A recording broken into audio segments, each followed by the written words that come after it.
It's taken the time, you know, and then, you know, good things come to those who wait, I suppose. But it's been difficult because obviously coming in with, I think there's 6 games to go, people probably expect you to walk in with a coach on that day, and you know, we ask for patience, and you know, I've got to thank the people who have been patient, the supporters, the staff, the players, management. But you know, hopefully now, you know, we've got our man, and we can, you know, look forward now rather than backwards.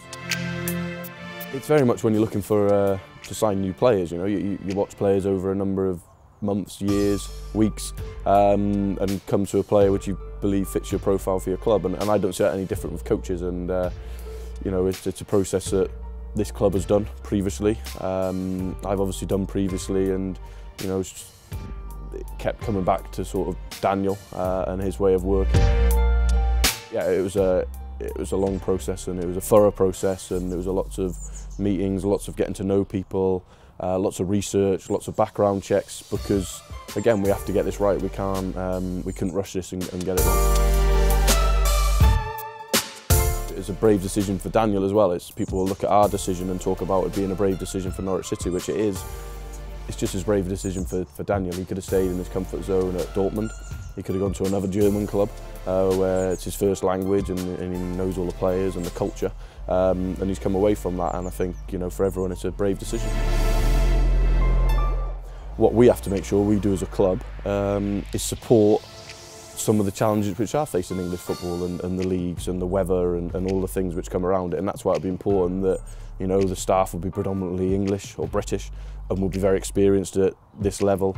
Obviously myself, I've only ever worked in this country and spent a lot of time at this level, and that's where the team element comes in, of Daniel, his staff and the staff which are already here, to make sure that we all work together and bring the best of what he can bring from Germany, but also then give him the best of what we can give from British. And I think if you get the two mixes right, I think it can be really powerful.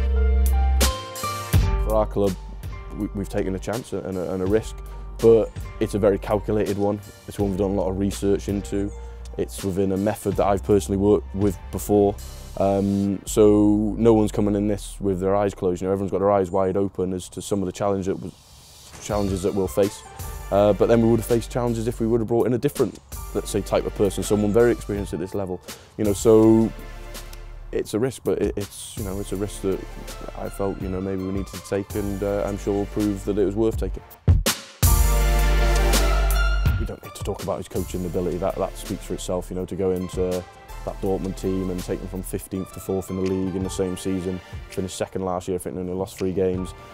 Playing a style of play which he played, developing the players that he's developed, working with world-class players from the first team at Dortmund who've dropped to play for his team or train with his team, being influenced by Thomas Tuchel, who's obviously a world-class coach. You know, all them things sort of speak for themselves, and made him an outstanding candidate for us. If I was a supporter of the club, I'd be excited, and I'm sure they'll be excited as what they see come out in the next sort of 2 or 3 weeks in terms of player movements and different things. A huge part of it was getting Daniel in, and we've done that now, and it's great. His season only finished on the weekend, and now he's here, so you know, we've moved pretty swiftly. I know it feels like a long time for a lot of people, including ourselves, but you know, once we could push the button, we've pushed that quickly. So yeah, I think if I'm a supporter, I'd be really excited and looking forward to August the 5th.